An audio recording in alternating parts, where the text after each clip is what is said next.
Thank you very much. Can everyone hear me okay from there? Yeah? So thank you for inviting me. As I said, my name is Kevin Hunt. I'm a physio. Just a little background on me. I have worked in numerous sectors of physio. I've worked in public hospitals, private practice, worked in professional sport at Olympic Games, in horse racing, and I run my own clinic here in Cambridge. I've also done some work for industry, as it were, for corporations, I suppose, like Rolls-Royce, GSK, places like that, looking after their MSK needs or health and well-being. And across all of those sectors, one thing is universal in all those things, which is pain. And obviously we see patients in pain. You all guys are seeing patients, they're coming to you because they're in pain and they're looking for your help. So what I want to kind of explore today are some of the variables and factors that influence that. Ideally, if we can make this hopefully relatively interactive, so we'll throw out some questions and just pop up and give your opinion. As always, there's no wrong opinions, there's no wrong answers, but hopefully by the end of this, it'll get you thinking about back pain in maybe a new way. Because this is ultimately your favorite topic, back pain, and not only your favorite topic being back pain, but chronic back pain. So just for a quick show of hands, who loves to see a chronic back pain patient walk into the GP practice? Anyone? Nobody likes dealing with chronic back pain, no? Let's explore that to chronic back pain, chronic neck pain, chronic knee pain, chronic shoulder pain. Do you not hate those patients, but your heart sinks when you see those patients maybe? So my job is to try and hopefully help you look at it through a different lens, if at all possible. So I just want to get your thoughts initially on how you might currently deal with somebody who comes into your surgery with a particular presentation. And as I said, ideally we want people just to pop up and give their opinions. Otherwise, I'm going to have to pick people to give their opinions just to get the ball rolling, as it were. So first up, let's say we have this patient who is a 48-year-old female, fit and well, generally healthy, but comes into you with a stiff and painful neck after an overnight flight from Boston. Anyone want to tell me what they think is going on there and how they would deal with it? Maybe postural with some element of trapezius strain. Okay, postural with some muscle strain of some note. Anybody else? They're into you going, doctor, I've got a pain in my neck for the last 3 weeks. It's really stiff, really painful. Fell asleep on a plane coming home from Boston overnight, and actually it's been really stiff and sore since. So postural, muscle pain. Any other thoughts? No? Okay, what if this person said this is a recurring pattern? This happens regularly. They kind of get regular neck stiffness, regular neck pain every few weeks, every few months, and it's been happening over the last couple of years. Any thoughts then as to the potential mechanisms of injury or how you would deal with it? But what would you do for them? Would you just sit there in silence and do nothing and just have a Mexican standoff and not actually say anything and hope that the 10 minutes or whatever it is you have with them just evaporates and then they disappear out? You've got to do something. So what are you going to do? Check for any red flags. Okay, such as? History of cancer, fever, weight loss. Okay. Bilateral withdrawals. Bilateral symptoms, excellent, yeah. Anything else? Bony tenderness, okay. Inflammatory pain, or I don't know what they are, but just like DMR or DCI. Okay. It doesn't sound like that, but Okay. So what might you do? history examine. So you do a history and an exam, and let's say you rule out red flags, maybe you rule out bony tenderness. What are you going to prescribe them? What are you going to offer them? Physio. Physio. Now, the likelihood, your answer to most of the questions I'm going to give you is physio, okay? And that's fair enough, because I'm a physio. But actually, we want you to be able to kind of think, hang on, what is going on here? What is my input here? What is my role in this particular condition? So essentially, we have this patient with stiff and painful neck. The general census is, okay, maybe we'll rule out red flags, maybe we'll do a clinical exam, and maybe we will say, you know what, it's postural, you've pulled a muscle, something like that. Are you going to give them medication? You're going to say, maybe let's go off to physio, we'll get you referred to a physio. That seems a reasonable thing to do. Are you going to do some blood tests? Maybe you will. Are you going to do some imaging? Maybe you will. Are you going to give them some medications? These are the things you're maybe going to consider. So let's take another person, because we're going to come back to these people at the end and maybe see how we might manage their plate. So next up we have a let's just say a middle-aged guy, or no, let's say late 30s. These are real people that we see. They have a stiff and painful back most mornings. What's your thoughts? What's your thinking? Again, red flags, and you want to think about ruling out the triple thing. But basically, the one that you see the fabric spine. Axial spondyloarthropathy, yeah. So that is definitely something you're thinking. Relatively young person. So classically with axial spondyloarthropathy, you're thinking a presentation of back pain before 45, persistent morning stiffness. So this guy's waking up with persistent morning stiffness, back pain, and they're coming into you for help. Now, of course, we're going to rule out red flags in everyone, so fair enough. But you're thinking, okay, this guy, maybe we have an axial spondyloarthropathy kind of scenario going on. We want to look at bloods, maybe in that regard. But this guy's bloods are normal, and he has no leg pain. So what are we thinking now? It's every morning. Okay, so we're thinking about his sleeping positions, his sleeping postures. We're thinking about the mattress, let's say, because he wakes up with pain in the morning, and you can be only waking up with pain in the morning because of what you've done during the night. Is that a fair assumption? Someone shaking their head?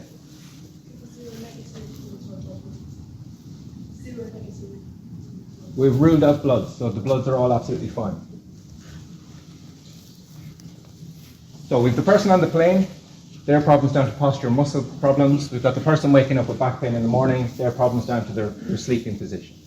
So next up we have a grandmother with persistent neck pain. So any thoughts on, you've got to have an instinct when they come in the door. You think, grandmother, persistent neck pain, what springs to mind that's going to be in your head? When you see someone, as you know, they'll walk in your door, you'll see them, you'll automatically be screening, you'll automatically be putting them into categories. You know, when a grandmother walks in the door, well, you're ruling out testicular cancer for a start. I mean, it's pretty obvious, yeah? So you're already making these kind of connections and links to could be this, could be this, could be this. There's patterns emerging all the time. So a grandmother coming in with persistent neck pain, ultimately, what's your first thought? Degenerative spine, yeah? So with a grandmother with persistent neck pain, with the degenerative spine, what are you going to say to them that's going to help them on their journey? I'm a 70-something-year-old grandmother, and I've got a stiff neck. It's just sore and aches and burns, and it's really uncomfortable all the time. Makes loads of noise, and you say, yeah, that's degenerative. And they go, thanks, that's enough. I'll just walk away now. So what do we do? You're going to refer them to physio. Okay, well, let's say we're going to refer them to physio. But what are we going to say to that patient about their degenerative neck pain? You've got 9.5 more minutes of silence in this consultation. Yeah? Okay, well, listen, fair enough. So this patient, this lady who's coming to you for help, they're coming to you for help, and they're saying, yes, you've got degenerative changes on your x-ray, and I have to look after my 2 different sets of grandchildren 3 days a week. Does that matter? The 2 different sets of grandchildren 3 days a week? Does it matter that they're looking after their grandchildren 3 days a week? Does it have any impact on their degeneration? Is it going to degenerate more because they're looking after their 3 grandchildren, or 2 sets of grandchildren 3 days a week? What's going to be involved in looking after their grandchildren? Are their grandchildren going to be coming and helping them mow the lawn and do the garden and do the dishes and all the rest? No. But their degenerative neck pain is going to influence how they approach that particular task. So what we want to consider this morning is, how does all this come together? How do these people who walk in your door asking for help with their stories and the story you give them, how is that going to play out across time? So what we're going to look now at is the pain section of this talk. So there are 3 types of pain. There are 3 elements to your pain pathway, and there are 3 things we need to consider when it comes to managing that pain. Because 3 ultimately is a magic number, as it were. So let's consider the three types of pain. Are people aware that there are three types of pain? Or is pain one thing? There's pain and there's no pain. Pain's a binary thing. Or are there classifications of pain? Maybe? Okay. So we're going to look at, briefly, the three types of pain. Anybody want to give me a label on this type of pain? You've cut your finger. How would we define that pain? Any ideas? Nociceptive pain. Perfect. So nociceptors are little sensors in the body, little nerve endings in the body that are potential threat detectors. They get stimulated by certain criteria: pressure, stretch, temperature, pH, and voltage. And nociceptive fibers have thresholds at which they respond. So for instance, you have nociceptive fibers for temperature, but you also have thermal sensors which regulate temperature or field temperature. But the nociceptive fibers, their job is to say, well, could be a potential problem.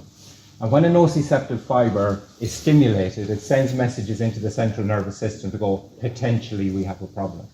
People confuse nociception with pain. They confuse the fact that if you have a stimulus of nociception, you will ultimately experience pain. But that's not wholly true, because we've all cut our finger, and there will be a moment where actually we think we've got away with it. We don't experience the pain. And those sensors that are coming from our nociceptive fibers are going into the central nervous system, and a lot of stuff happens in there, which we'll briefly talk about in a second.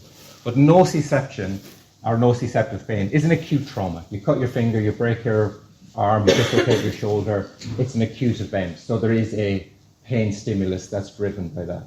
Now, the reason you don't get that pain initially when you cut your finger is that when you cut your finger, yes, you're stimulating the nociceptive fibers, but that triggers an inflammatory response. And it's the inflammatory response that makes the nociceptive fibers sensitive, and that's when you start to feel the pain. If we take temperature as an example, we have nociceptive fibers for temperature, and they operate on a threshold.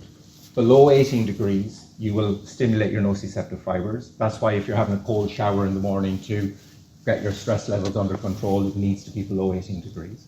And above 24 degrees. Between 18 and 24 degrees, the nociceptive fibers don't get involved. They say, not our problem. So you will still feel temperature, 18, 19, 20, you'll feel the difference, but it just won't be the nociceptive fibers getting involved. However, below 18 degrees and above 24 degrees, they go, oh, by the way, this could be potentially a problem. And why do they do that?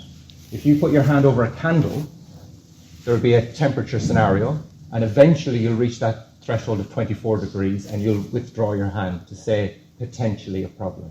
You withdraw your hand not because you have burnt your hand, so that you protect yourself from burning your hand or from damaging your hand. Now, when these nociceptive fibers are stimulated, they send the message into the central nervous system to go potentially a problem.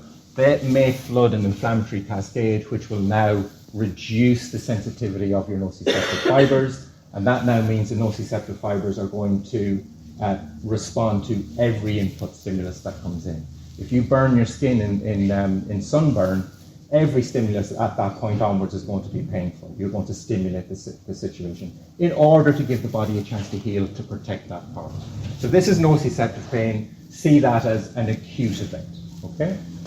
But we're really interested in the chronic pain people this morning. Anyone want to put a label on this type of pain? Neuropathic pain. Neuropathic pain is damage to the nervous system as such. That's its own particular microcosm. And then the third element is this persistent pain that goes beyond 3 months with no recognizable organic source to that pain, or after the tissue healing, the normal time for tissue healing to take place.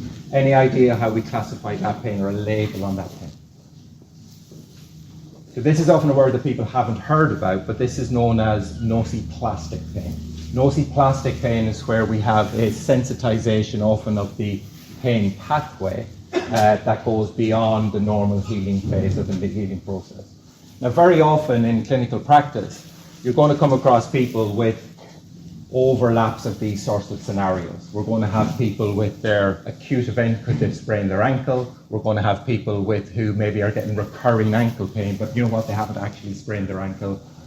Or we're going to get the patients who have a background of chronic back pain, let's say, but they have an acute event. And we need to kind of filter through all of this and how this works. So we have 3 classifications of pain, but really what we're interested in is our nociplastic patient, or the nociplastic pain system. So let's look at the pain pathway. The pain pathway, as I said, has 3 elements. First up, we've got sensory data, then we have stored data, and then we have predicted data, or the lived experience. So the pain pathway, we have our sensory information coming in. That can be how well it moves, how strong it is, what we see, what we hear. That crunchy neck is sensory data. People will come into, you'll see this all the time, people will come in and go, look, it's swollen, and you go, it doesn't really look all that swollen to me. But that's sensory information that they're putting into their system, and that has to be filtered through the stored data, which is their belief systems, everything they've heard, understood, their instinct, what you tell them, what physios tell them, what their neighbour tells them, what Google tells them. That's all stored data. And the body's going to filter those signals, and it's going to come up with the lived experience, is how their body reacts. So we need to consider the pain pathway and where our input is on all of these things. So if we take the first element of the sensory data, we have messages coming from the senses. See them as your first order neuron coming from your tissues, or maybe what you see is going to go first order neuron from your optical nerve straight into your central nervous system. But there is a synapse in the central nervous system between the a synapse in here in the dorsal horn of your spinal cord, where the first order neuron is going to communicate with the second order neuron, and it's going to decide how those messages get relayed up the chain of command. So the reason I'm showing gloves here is because in normal circumstances, in normal life, this works the same way as it does for pain. So when you put on a pair of gloves, what you will do is you will be triggering a whole host of sensory data first order neurons. You're going to feel those gloves go on your skin. You're going to see those gloves go on.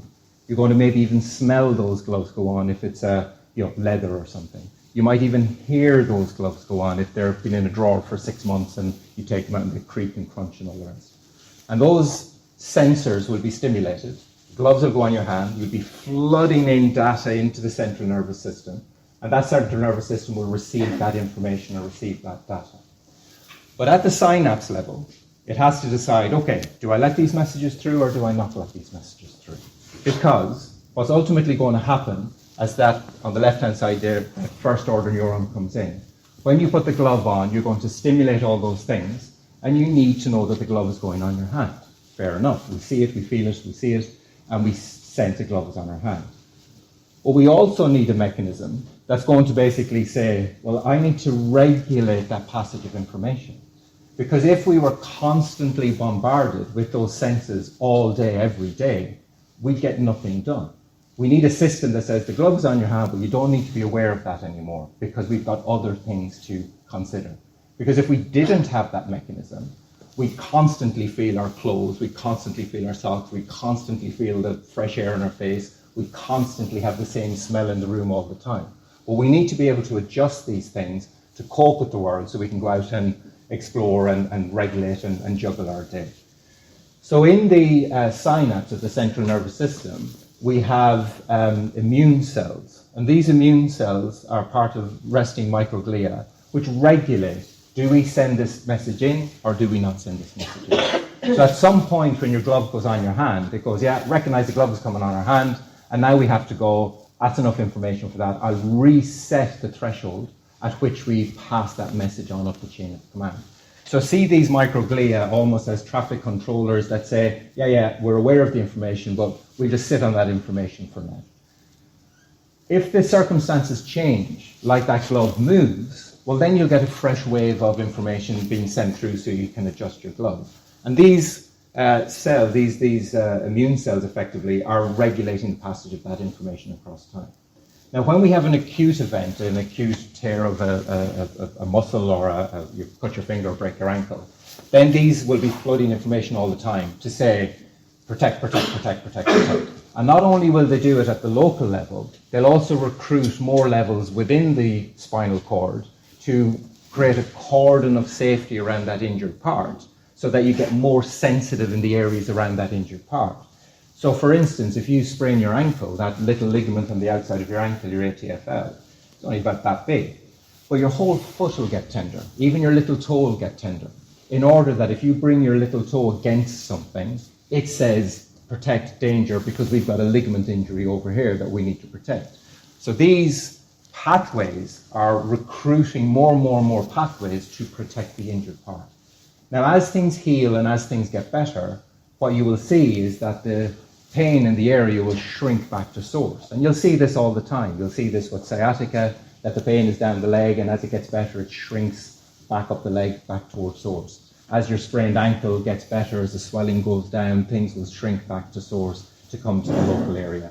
And this is a clever system that says we've got an acute injury, we're flooding the nociceptive pathway, let's make it super sensitive to everything so that actually we can protect that part to heal.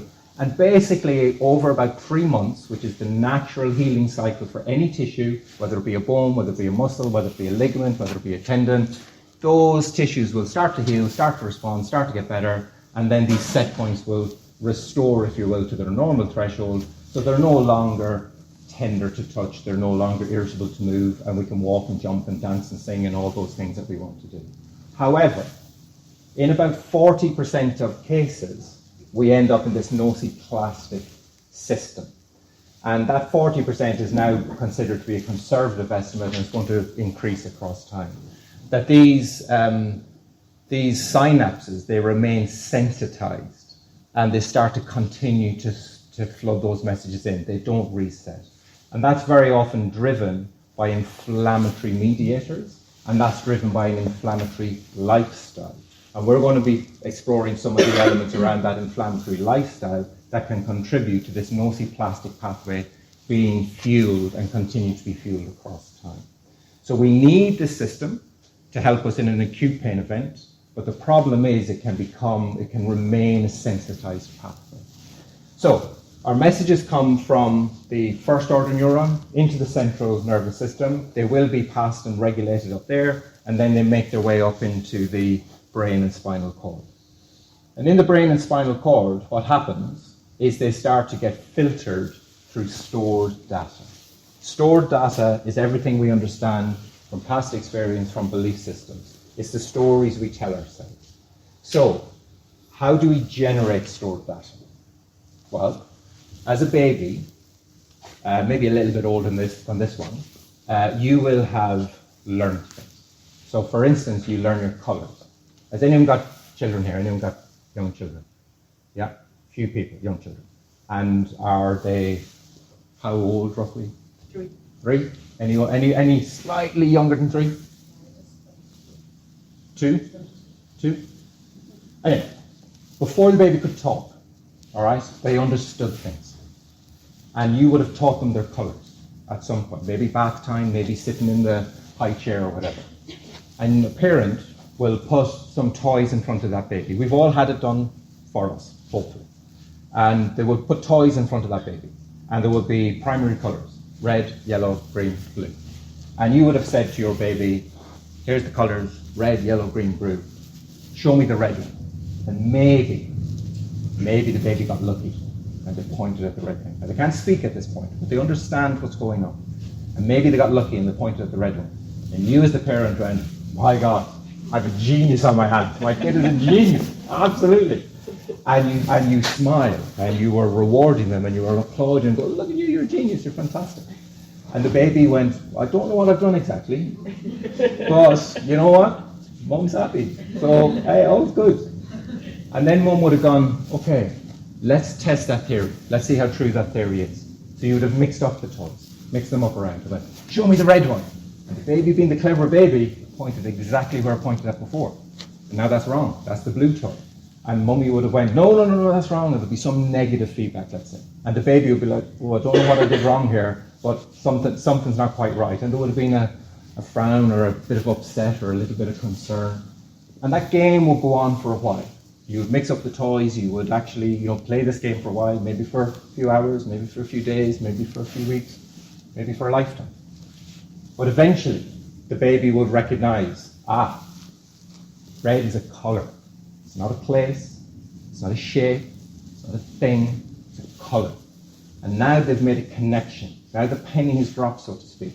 And now they've created a circuit. They've created that pathway. We call these things neurotags. Neurotags are circuits of information that represent something. So now the penny's dropped and they go, red's a colour.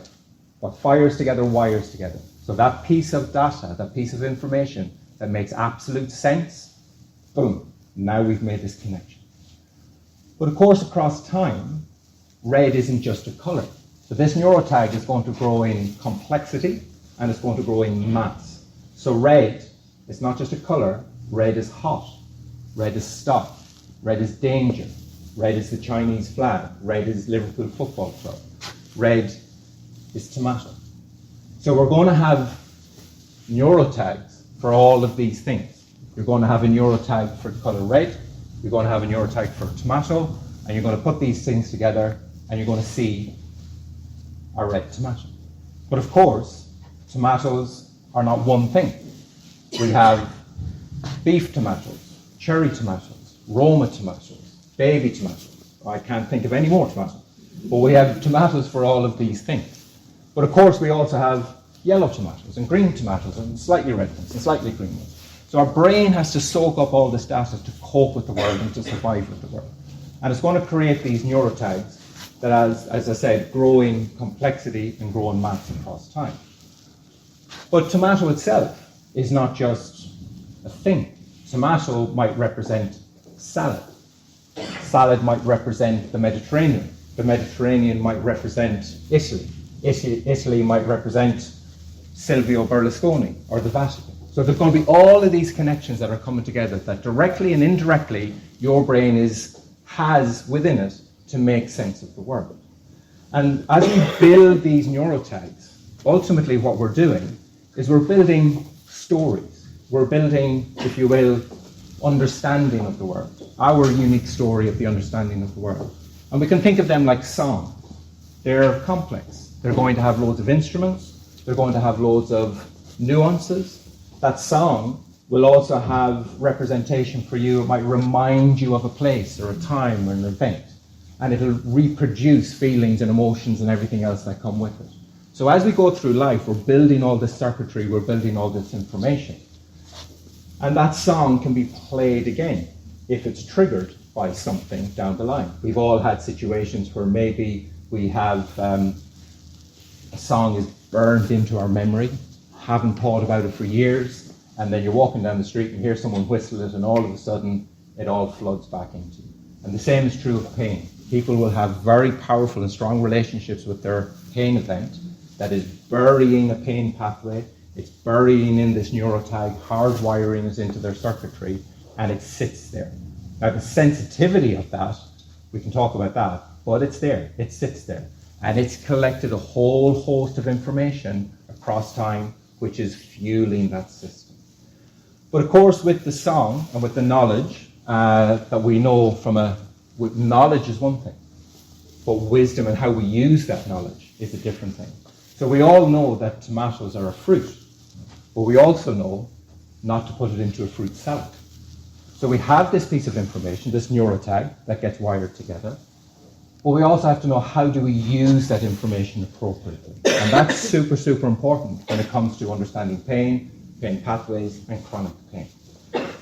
So the neurotags, last weekend just gone, I just happened to be in a place. I was in a fruit and veg shop, just, casually in a fruit and veg shop. And my neurotag was updated in that fruit and veg shop by something that I never experienced before, just as a random event. If you owned a fruit and veg shop and you were trying to diversify your fruit and veg shop, what product would you think was a good idea to sell? Just give me something. Anyone, anything. You own a fruit and veg shop, you're going to diversify your business, and you're going to decide, I'm going to sell this other product. Throw something at me. Bread. Bread, good. Nuts. Milk. Eggs. Anything else? I can see where you're going actually. It's just taking me a second to figure that out. Fruit and veg, more food. Well, now you're a supermarket. But you're not a supermarket. You're really trying to stand out. You're trying to be unique. Smoothies. Movies. Smoothies. Sorry. Smooth, no, blend it. Fruit. Smoothies. Yeah. Smoothies. Yeah. Yeah, okay, but no. One more. Random. Not connected to fruit at all. Shoes, aprons. No. They decided they said wool. Now you can't unsee that. You can't unknow that. Maybe somewhere down the line, randomly, 3 years from now, that would pop into your head. Oh, that weird guy who was talking about neurotags and wool in the fruit shop and all the rest. Or maybe you'll go into a fruit shop and you go, you know what I think I'll do? You know what I think my life needs? I need to start knitting. You know? And you won't know where that thought came from. But maybe that thought came from here. Who knows? But as I said, your neurotag can be a complex thing. And that chap was, we were just asking, why did he, actually it's interesting why he decided to sell wool. This was we were up in the northeast of England. We were in a town called Seaham. Won't bore you why we were there. It's nice enough, but the town itself is pretty deprived. And there used to be lots of coal mines and everything else around there. But when the coal mines shut down, lots of businesses shut down. And actually, this guy who had this family fruit and veg shop, people were struggling to get wool and needle and threads, and he went, you know what, we'll offer that service to our community.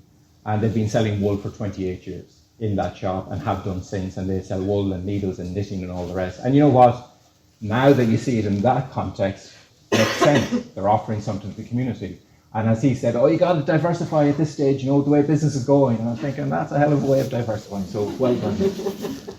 So, right, we have our sensory data comes in. It's going to get relayed into the central nervous system, depending effectively on how, if you will, inflamed things are. It's going to go up the chain of command, and it's going to get filtered through our neurotags, our stored data. But we also want to think about, with our pain pathway, we want to think about the sensitivity and the specificity of those neurotags. Because each element of that neurotag is going to have a degree of sensitivity as to what it sees as important, or how significant a role it plays in the song that's played, the story we tell ourselves, the reaction we have. So, who here has ever drunk alcohol? Hands up. Ever drunk alcohol? Okay. Who here, keep your hand up, yeah? Who here has found themselves in a situation, at some point in their life, where they've drunk way too much of some sort of alcohol that they will never touch again? Oh, lovely. Great. I was actually worried about that, because I was worried that, you know what, nobody drinks alcohol anymore, nobody will understand what I'm on about here, nobody will know. So, anybody want to volunteer their particular poison that they're never touching again? Sambuca. Sambuca is popular, yeah. Anyone else? Whiskey. Yeah, come on. Vodka, whiskey, Sambuca. Yeah. Anyone else? Rosé. You've really shot yourself in the foot, haven't you? Yeah. So, we're going to talk about this in terms of alcohol. But those of you who don't drink, who haven't had the pleasure of that experience, you can think of it in relation to food poisoning. Maybe you had mussels or scallops or something that you're like, never going near them again. So we've Sambuca, we've vodka, we have rosé, we have whiskey, martini, coffee martini. Am I missing one? No, I said tequila. Tequila. That's getting popular again, isn't it? Yeah. Mine is Jack Daniels. I drank Jack Daniels once when I was probably 18, 19 maybe, and I drank way too much of it. And it absolutely poisoned me. And that stuff I have never touched again. I have no desire to ever touch it again, but I have never touched it again. And for some time after that horrendous number of days, after that, I can still, anyway, after that horrendous number of days, there was a time I couldn't even look at a bottle of Jack Daniels without feeling queasy. I couldn't even bear to think about Jack Daniels without feeling slightly nauseous. I genuinely used to, and I went to university in Dublin, grew up in Ireland, all the rest. So obviously pub scene, social scene, all that is a big thing, as it is for most of us in university when we're at that stage. And I would even go into a pub and I would purposely not look at the top shelf so that I didn't even have to expose myself to the bottle of Jack Daniels, because it would literally throw up sensations of negativity, if you will. And that got to a point where even the label, the iconography, the t-shirts you'd see in a market stall. I like music and I'd watch music documentaries and things like that. And there's the band Motorhead. And Lemmy, this lead singer from the band Motorhead, was famous for, swigging bottles of Jack Daniels and having them with him as bottles of Jack Daniels. And he had a big handlebar mustache. And even that could be associated with Jack Daniels, which would make me feel queasy. So when we have a really negative experience, you break your leg, you injure your back, you damage your neck, whatever, you are manufacturing a neurotag. And that neurotag is going to be scoping everything you are witnessing to protect you, to make sense of that situation, so you don't foolishly drink too much Jack Daniels again and make yourself violently ill. But that's when we have a bottle of Jack Daniels. I can comfortably live my life without ever going near that again. I have no desire to ever go near that again. But if that bottle of Jack Daniels was bending down to pick up the shopping, or climbing the stairs, or getting in or out of bed, or in or out of a chair, or whatever it may be, well, I'm now going to have to do some work to update my stored data, to reprogram my pain pathway, to go for graded exposure. And the problem is that's difficult. It's really difficult. I can look at a bottle of Jack Daniels, I can look at the t-shirts, I can listen to Motorhead, not that I do much. But if I were to smell Jack Daniels now, 30 plus years later, I'm sure I'd gag. I'm sure I'd feel kind of nauseous. And if I were to sip it and taste it, chances are I would vomit. I'd have a real visceral physical reaction. Because the sensory data, the smell, the taste, the labels, the feel of the bottle, whatever, would go into my stored data. It would fuel up that neurotag, and I would have a real lived experience. I would actually vomit, more than likely. So when we have our patients who get their flare-ups of their back pain and they get their back spasm, is that actually an injury? Or is it a wake-up of the old pain pathway that's delivering a real back spasm, but it's not necessarily a back spasm that's coming as a result of a real threat or a real trauma? And that's where this gets complicated, and that's where this gets difficult.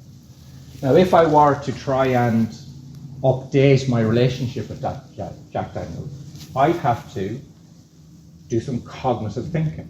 I'd have to do some critical thinking. I'd have to be able to tell myself, you can drink other whiskies. I quite like some other whiskies, single malts or whatever it is. Well, that's 40% proof. It's whiskey.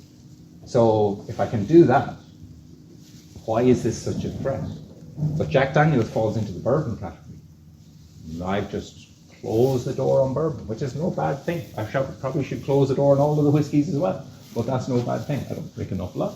But actually the point is you have to be able to take the wins. You have to be able to take the evidence that says, hang on, if I can have a nice single malt, well, this isn't a threat. I don't like it, it's not dangerous, but my body has a bad relationship with this thing. And if that thing happens to be something I need to do to live a normal life and look after my health and well-being, like be able to pick things up or move or engage with activities, well, I'm going to have to go through graded exposure. I'm going to have to go through critical thinking of going, let's nudge yourself along that pathway, which is easier said than done, but we're going to explore maybe how we can do that a little bit.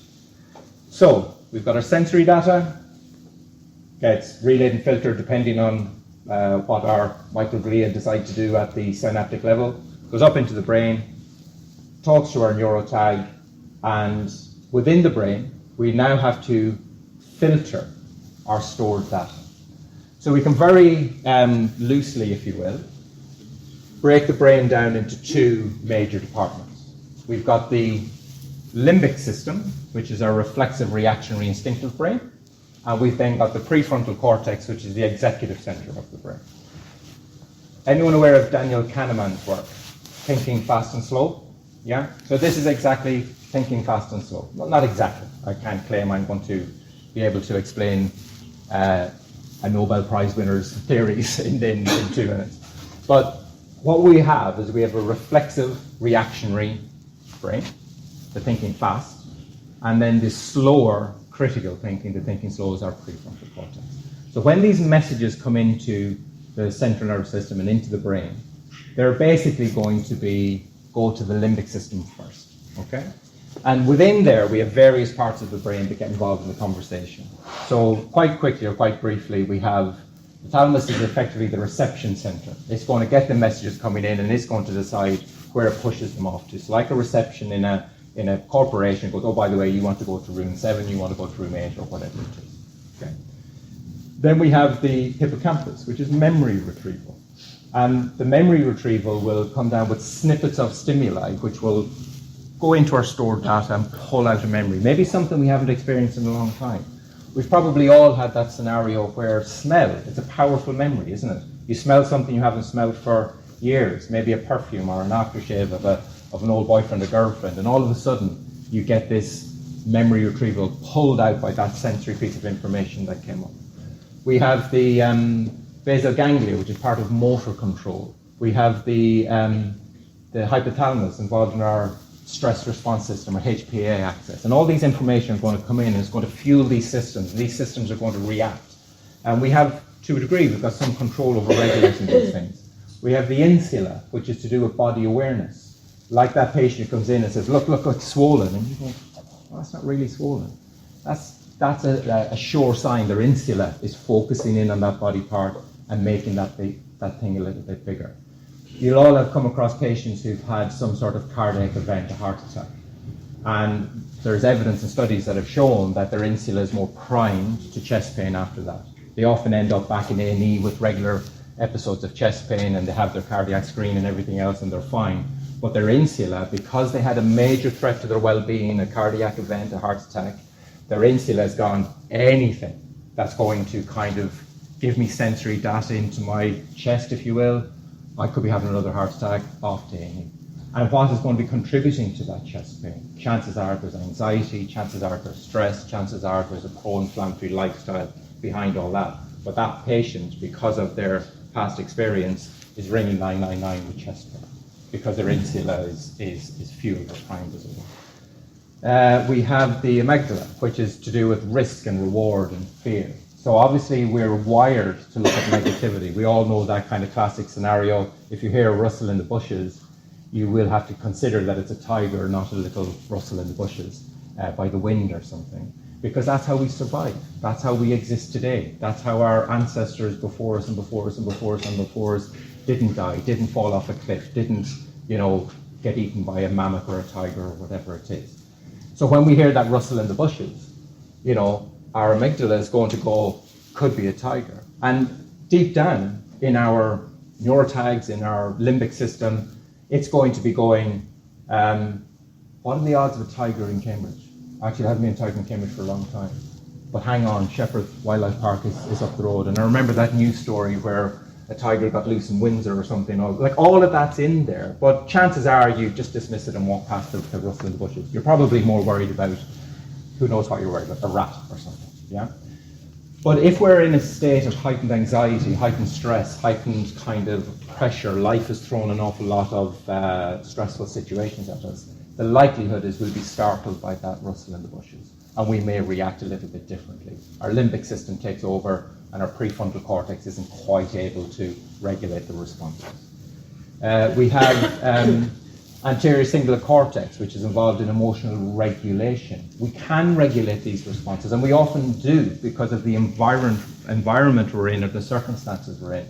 We typically aren't going to laugh out loud at a funeral. We're typically not going to make any violent reactions in that kind of scenario because the social situation dictates, hang on, regulate your emotions here a little bit. We have the occipital lobe, which is what we see. We all know that we actually will focus in on things and we'll miss out on many other things because we're not really aware of what we're only aware of the things we're looking at, not necessarily everything else that's going on. And the difficulty with people when they're in pain, they get very fixated and focused on specific pieces of data, specific pieces of information, and they find it harder to look at the big picture. We have the temporal lobe, which is empathy. So if you see somebody who hurts themselves, you'll wince too. But if you're surrounded by people who are fueling your pain pathway, you're going to that's going to grow that network even more. And people can kill each other with kindness. We've seen lots of patients where they have too much done for them, and they become kind of passengers in their own journey, in their own life. And that is also going to influence their neurotag, how they live, how they experience things. The parietal lobe will plan interactions and attentions. The parietal lobe is very much important with there's a part of the parietal lobe called the precuneus, which is basically going to fixate on things. So we all have had situations where we will go, maybe we're looking for a friend, and we will go into a party or an event or maybe a room like this, and your brain is already mapping out your friend in its brain effectively, and you'll go into that room and you'll scan the room and you'll spot your friend quite quickly. And you often think you're a genius because you spotted your friend really quickly, but actually your brain has already created an icon, if you will, of your friend. You scan the room, it's locked in on that, and you find your friend quite quickly. So we can do the same thing with our pain pathway. We can look at things through a certain lens and we can spot out the danger. I see people all the time with their history of their back pain, and they create chairs being the threat. The chair is bad for my back, it's bad for my posture or whatever it is. And they go into a restaurant or a cafe and they scan the room looking for the ergonomically most comfortable chair. And if they don't get it, well, now they're fueling their pain pathway going, this is bad, this is bad, this is bad, this is bad, this is bad, and their muscles will tense and their body will react, and they'll probably experience more pain in that chair. What's that going to do? It's going to fuel the story that says chairs are bad. But actually, they've already primed the story by telling themselves chairs are bad, and now they're just having fulfilling that prophecy, as it were. And then we have the frontal cortex and body control, how we will react to that, the spasm, the tension, the grinding of your teeth because you're anxious. But at the center of all of that, or the top of all that, if you will, is the prefrontal cortex, which then goes, yeah, I'm aware of all this stuff. However, let's consider it this way. So see it as the chairperson. So those sensory pieces of information, they go into our central nervous system, they get pushed up the chain of command, sometimes more than other times, and they will go into the brain to be filtered. And which parts of our brain are more acutely active, who are shouting louder in that boardroom, that negotiation, is going to influence how our body reacts to that particular situation. And we have to then, sometimes, the prefrontal cortex, the thinking slow, doesn't even get a say, because our limbic system is so fired, so wired, so reactionary, so ready to pounce, that it's gone into spasm before the prefrontal cortex even gets a say in the conversation. And when it does go into spasm, then the ability to actually activate your prefrontal cortex, to negotiate with that, when you smell that Jack Daniels, the ability to negotiate with that is going to take a huge amount of knowledge and input, and the story you're telling yourself, how you play that story out. So, if we look at that in a kind of, in a very, very, very, very simple case, scenario, the lived experience of all of this. So, let's say you have somebody and they see a box that needs to be moved. Well, that's sensory information. But if their stored data says things like bending and twisting are bad, I have a bad back, I hurt myself lifting before, well, now they're priming various centers of their limbic system to consider what's going on here. If they are in a situation where I don't want to do this, this is going to hurt, I better engage my core, whatever. Actually, while I'm on the whole engage the core stuff, how many people out in this room basically go, yeah, engage your core, good idea. Come on, be honest with yourself. When you go to the gym, you do exercise. Do you engage your core when you do an exercise? If you're doing deadlifting, if you're doing I know you're all shaking your head thinking he's going to tell us, because we've put it in inverted commas, it's obvious. He's going to tell us engaging the core is the wrong thing. But that's what people say all the time. They fuel this information all the time. You've got to engage your core when you put your shoes on. You've got to engage your core when you lift your box. If you don't engage your core, you're going to damage yourself. Do you engage your quads when you walk? engage quads, you'll walk around like a cyborg or something. You don't.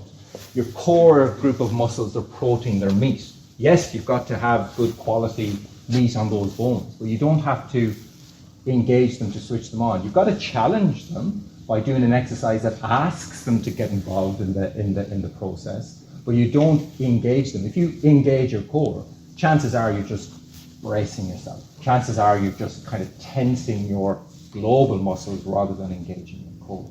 But these are the stories that people are fueled with. And then they'll come into you. I hurt my back in the gym because I didn't engage my core. And you've got to engage your core. Yeah. Next time, engage your core. But that's going to be fueling that narrative of their neuroattack. So we've got to be careful about what we say. And again, that person is, this is always me, why do I have to do this? They're going to be seeing it as a threat. They're going to be fueling all those parts of their limbic system to perceive it as a threat. All of that information is fueling into the system, and chances are they're going to engage their core and they're going to tense up and they're going to have a pain experience, no doubt. So what I want you to do now, just to reinforce this point as it were, is take either of your hands. I was going to say any of your hands, but we have to break it down to two, don't we? Take a hand. Take a hand that has never been injured, okay? So you've never sprained it, broken it, or anything like that, so that you think this is a normal hand, yeah? Has everybody here at least got one normal hand? Yeah, all right. So roll your hand around. Roll it around. Feels normal, yes? All feels normal? I am worried about the GP generation coming forward. Does it all feel normal? Yes, it feels normal, right? Now, tense your fist, make a fist, and roll your wrist around. Now roll your hand. Keep rolling it with that tense fist. Chances are, what you're going to feel is some tension in the structures. You might even feel tendons rub. You might even feel bones kind of grind a little bit or make noise. And after a while, if you did that long enough, you would convince yourself you're getting arthritis. You would convince yourself you are damaging your wrist or damaging your hand. And those sensory pieces of information that are coming from your wrist, going in here, they're creating noise, they're creating sensations, they're creating feelings. And if somebody in a position of authority, like yourselves, went, you've got arthritis in there, well, what's that going to do to them? What's that going to make them think? Chances are they're going to think, I better protect this. I better not wear my wrist out. Better not lifting. I better not use it. I better not go to yoga anymore. I better not paint. I better not do these things because I might wear my wrist out. Now what we have to consider is, again, those stories, those thoughts, those real sensations. But hurt and harm are not the same thing. And we've got to consider, why are they making a fist in the first place? Why are they tensing up here in the first place? Are they engaging their core? Are they stressed? Are they under tension? Are they actually angry with the world? What the hell is going on? They're doing this. And it's a very, very different story if you're writing and you have like fine motor control and you write along and you do your thing, or you're holding that pen and you're doing it that way. But that sensory information that's going in, that story you tell yourself, because it's being fueled by stored data, is going to generate predicted data.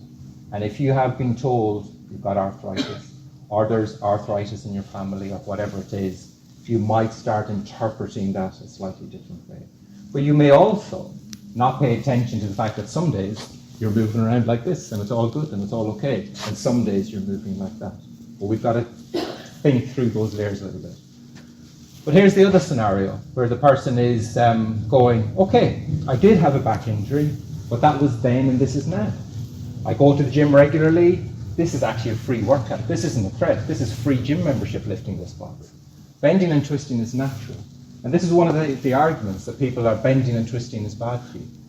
Let's just breathe. Let's just regulate that limbic system. Let's just reassure that limbic system. We've got this. It's fine. The prefrontal cortex is going, come on, we can do this. And you do it. So you go, okay, what's next? Now, as you do your graded exposure across time, you're having to do this again and again and again and again and again and again and again. But you need to be aware, hang on, the pattern's happening. I need to be aware of what's actually fueling that pattern and what's happening. So, what I want you now to consider is, what do you tell your patients? So your patients come in, they've got their stories, they've got their presentations, they've got their biases, all of that stuff, and they come in. So I want you to tell me what are the most common back pain diagnoses you give to your patients. Whoever goes first gets the easy one. Muscle sprain. Sciatica. Go on. That's it. It could only be two things. Arthritis, wear and tear.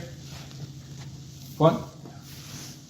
Someone said slip disc. Slip disc. Yeah. Go on. There's only 4 potential problems with a spine. That's it. Rupture. Fracture. Fracture. Yeah. Yeah. Scoliosis. Yeah. Idiopathic. That's a broad church. That's a big one. Yeah. That's a broad church. It's a big safety net. How do I answer that? You know what's wrong with you? You're idiopathic. I better go and Google that. You know? Yeah, but let's put that in nociplasty. Yeah. I thought you said pregnant. What? Discitis. Discitis. Myeloma.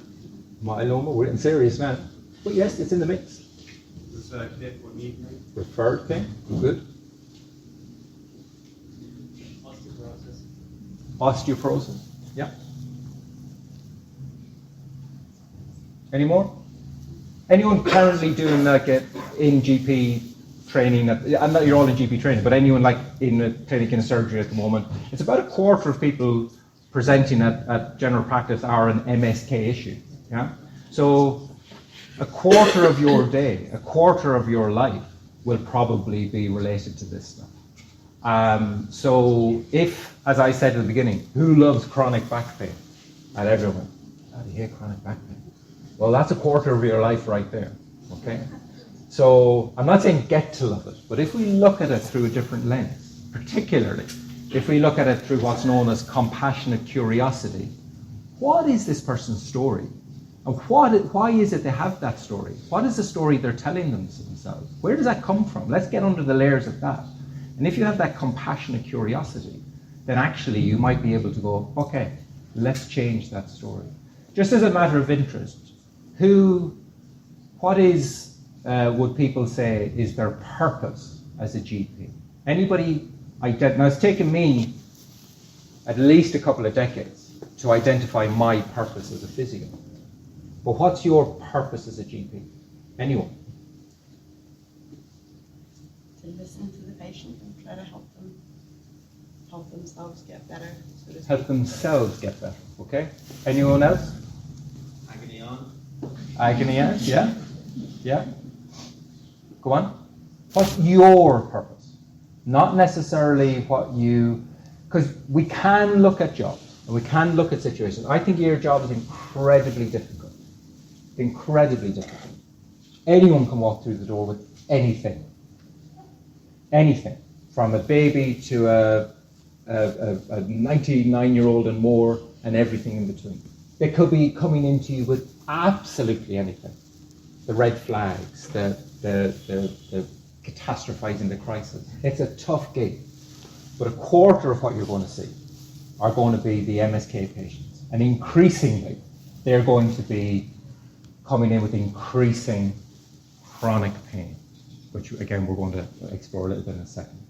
So you've got to have a purpose. You've got to have a sense of, am I here to get them in and out in 7 or 10 minutes, give them a diagnosis, give them a medication, and get them the hell out of here. But I'm going to spend that 10 minutes sitting in silence for 9.5 minutes, because that's basically what we did to begin with. Or am I going to use that time to figure out a little bit about their pain pathway, a little bit about their neurotype, a little bit about the stories they're telling themselves, and maybe give them some guidance to help themselves, so they don't come back into me as that. That might be a purpose. My purpose as a physio is to look after the 85-year-old self of the person who comes in the door, whether that person is 20, 30, 40, or 50. Because I know that the actions, the attitudes, the associations, the choices they make, the stories they tell themselves are going to impact on their health and their well-being, going to impact on their ability to look after their current and their future self. And I'm fortunate in that in my own clinic, I get to decide how we do these things. I'm fortunate that I have got the time to spend with people. I'm fortunate that they're in that safe space where they can explore these things. And I'm fortunate that they're willing to come and invest in that. But actually, it's very tough for you guys who don't have that coming up to begin with. But if you find your purpose, if you go, you know what, my purpose is to use compassion and curiosity here. My purpose is to help this person help themselves. Then maybe those chronic back pain patients who come in won't deflate you so much, and maybe you'll actually get some pleasure out of exploring that. And that might not be a bad gig after a while. So, here are the diagnoses you give patients.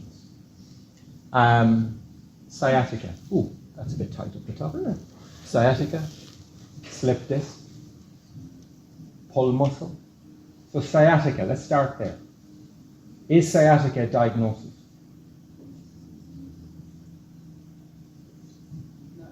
No. What is sciatica?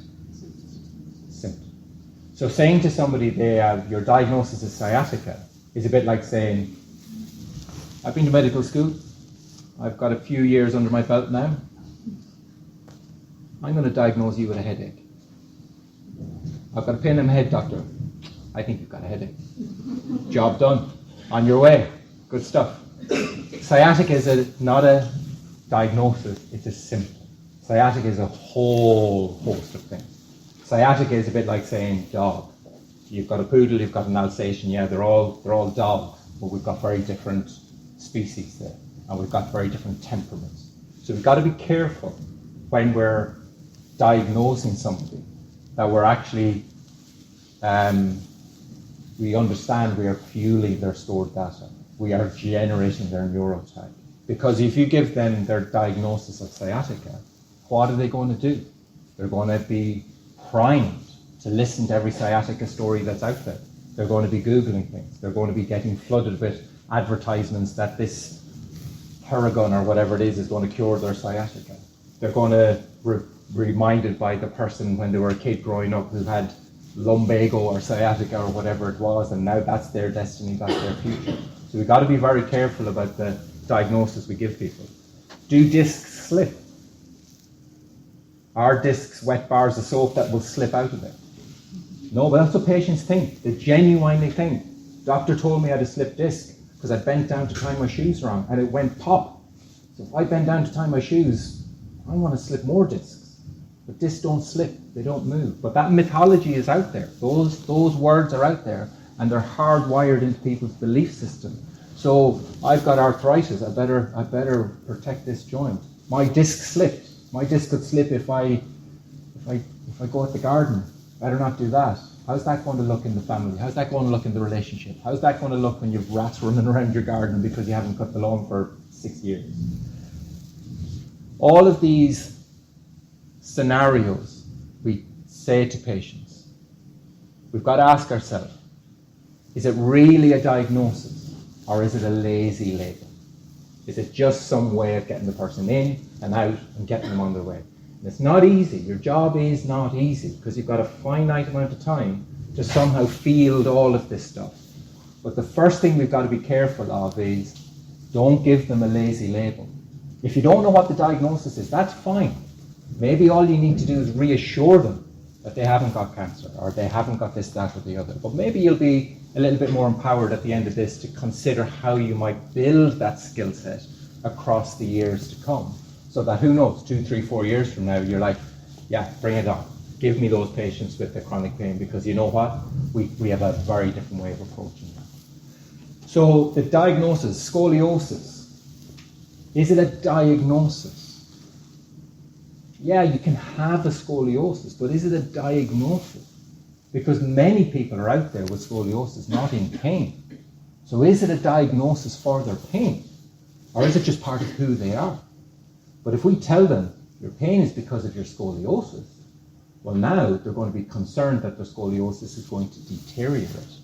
They're going to be concerned that they're going to make that curve worse. And that's going to have an impact on how they live. What are the main... Pain can be because of their scoliosis, can't it? It can be, Yeah. but we can't assume it is. Because we'll see lots of patients who have scoliosis, but they're not in pain. And you're seeing them when they present to you with the scoliosis. So you're assuming the scoliosis is the source of their pain. But they might have had that scoliosis for decades, and it wasn't the source of the pain. Well, we'll come back to that in a second. But exactly right. It's easy to go, well, yeah, but it could be. Yeah, it could be. But it may not also be. But if we say it is, well, now we're hardwiring that into their stored data. Okay. So what are the biggest causes of back pain? So your patient comes in, you've got sciatica, you've got a slip disc, you've got a pull muscle, you've got a pelvis out of line, you've got a trapped nerve, you've got a scoliosis or whatever it is. And you say, and the reason you have that is because.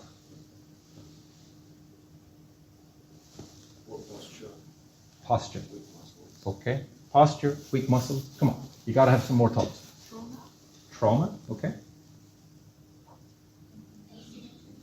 Speak up. I'm deaf. Well, I'm not deaf, but I'm imbalance, muscle imbalance, let's say. Okay. Go on. Normal aging. Normal aging. Okay. Think if someone's been into it. Think if someone's been in recently with their back pain, their neck pain, whatever it is, and you said,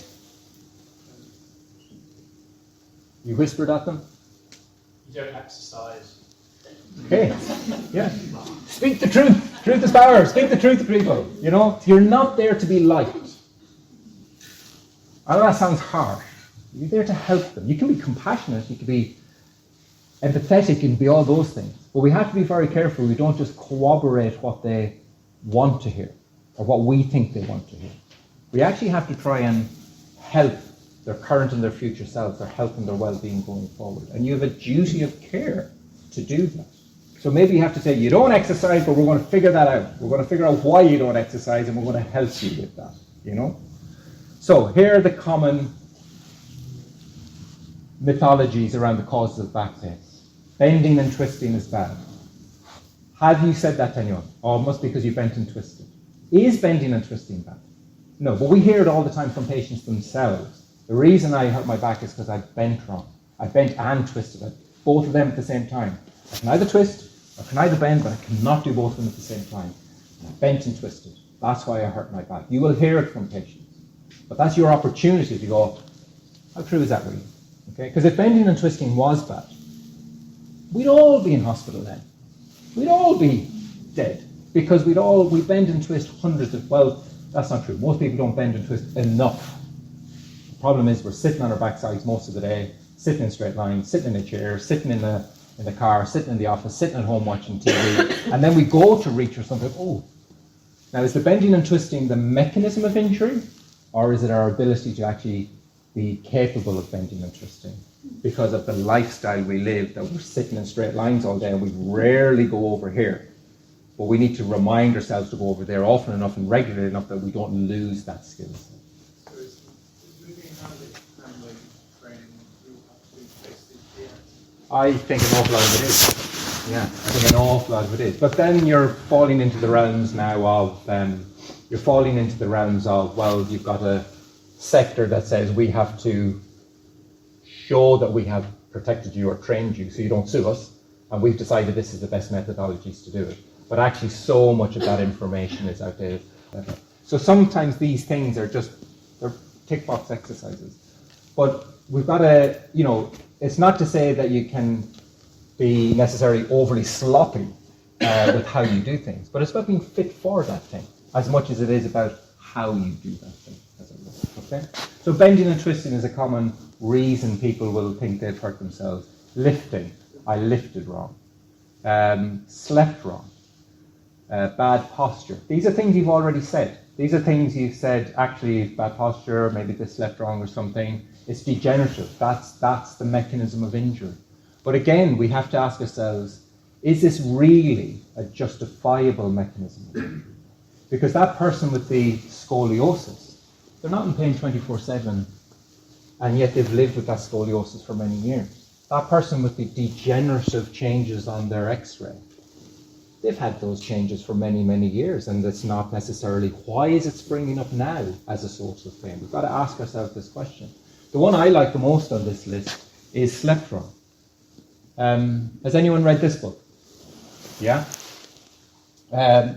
So when I get patients in who are fixated on, I slept wrong, or I need a new mattress. I had a patient who bought 7 mattresses before they actually, there's a bit in my book about the 7 mattresses story, but they bought 7 mattresses before they accepted the mattress wasn't the mechanism of injury. Took us a while to get them to understand that, but eventually they did. But the reason I like this book is this is written by Viktor Frankl. He's a psychiatrist who was a prisoner in Auschwitz. And with the worst human conditions possible, he made it his purpose, his search for meaning in Auschwitz, to just observe, how do humans cope with this? This is the worst conditions that have probably existed human beings. How do people find meaning and purpose in this? Now, he didn't know whether he'd survive from one day to the next, but he spent his time in Auschwitz as a psychiatrist. He wasn't a psychiatrist, he was a prisoner, but he used his purpose as a psychiatrist to observe, how do people cope with this? And the reason I asked him, I've got many, many people to buy this book over the years and say, okay, I can't get through with you on the mattress, you're not going to believe me, but read this book, and then we'll come and talk about the mattress. And he makes a point in this book that in the worst human conditions possible, they were in lice-infected mattresses in a barn in Poland in the winter with 6 to a bunk designed from 2, surrounded by cholera and dysentery and all of these things, malnourished, horrendous conditions. And yet, he says they slept soundly. And they probably slept soundly because it was the only respite they got from their day. It was the only respite they got from their hellish existence. And here we are, in our centrally heated homes, in our pocket-sprung mattresses with our memory foam pillows, saying the human body is so fragile that I could damage myself by sleeping now. And we have to go, hang on, how reliable a mechanism of injury is that when the human body can endure the things that these people have endured? But if we fuel that story to the patient, yes, you slept wrong. You're that fragile. You're that vulnerable as a human that you've bent and twisted and you hurt yourself, that you slept wrong, that sitting down in a chair is bad for your spine. All we're going to do is fuel those stories. So be careful about the lazy labels. Be careful about the mechanism of injury you corroborate with that patient. Because we all have done it, and we all do it from time to time, where a patient comes in and says, doctor, this happened, and now I've got that, and you go, fine, that's all I need to know, and I'm going to connect this and this, and I'm going to make sense of it for you so I can get on with my thing. Yeah? But we've got to be careful of that really showing purpose, compassion, and everything else. So, as GPs, you have one major advantage. Patients believe you. You're shaking your head.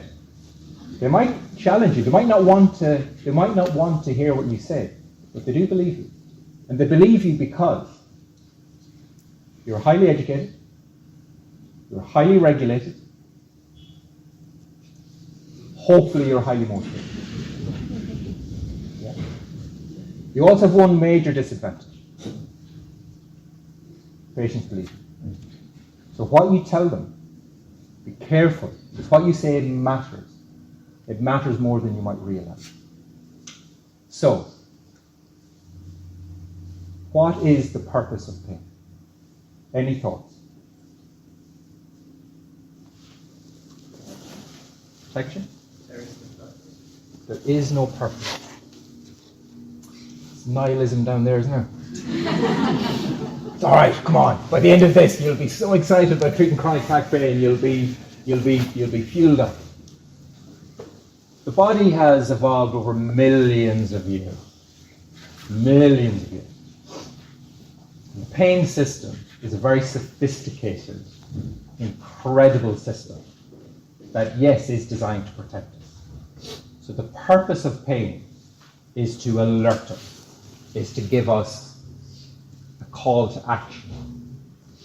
And if we know how to play those signs, if we know how to interpret them, then actually we might see pain as a positive thing rather than a negative thing.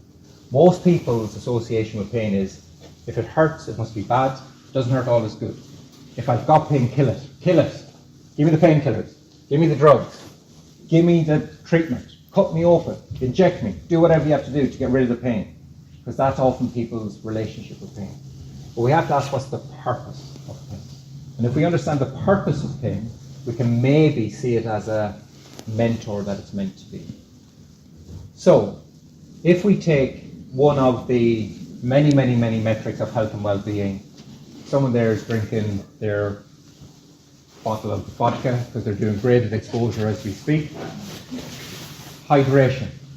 Okay? So, the body has a whole host of signals it gives us to help us stay hydrated. The first thing it will do is the colour of your urine, to let you know whether you're hydrated or not. So you will go to the toilet, you'll see that the colour of your urine is maybe a bit on the dark yellow side. And you will intellectually understand, oh, a bit dehydrated, I better take on some more fluid.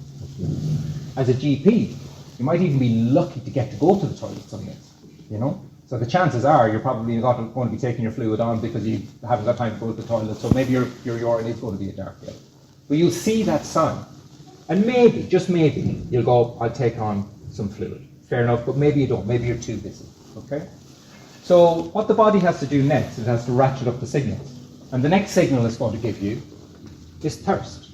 Very obvious one, it's going to make you thirsty. And maybe, when you get thirsty, yes, you might drink a glass of water, but maybe you need 2 glasses of water to be hydrated. So the thirst signal will come. You might deal with the thirst signal in some way to just get rid of that thirst signal, but you're not necessarily dealing with that appropriately. So what will happen next, if you're not looking after your hydration status, is your body will give you a headache. And then what you might do is you might go, I'll have a paracetamol, or I'll have an espresso, because that will get rid of my headache. But you're not listening to your pain system. Your pain system is saying, I've showed you the colour of your urine, I've made you thirsty, I've even given you a headache, and you haven't put a system in place to deal with this. You haven't actually addressed the problem. You might have suppressed the sensation, but you haven't put a system in place to address the problem. It's way too complicated to go 4 or 5 meters over there to the nearest tap and get a glass of water, so you don't bother. But your body is saying, put a jug on your desk, it's there, drink it. Then I won't have to make you thirsty, then I won't have to give you a headache. Now if you don't put a reliable system in place, well then your body is going to give you another message. And that next message, beyond the headache, is probably going to be cramp at 2 o'clock in the morning. And you're going to be jumping around your bedroom with cramp at 2 o'clock in the morning. And you will promise yourself that you will take on more fluid. You promise yourself in that moment, oh, I'll take on more fluid, I'll take on more fluid, I'll take on more fluid. But probably you don't. You might do for a few days, but probably you don't.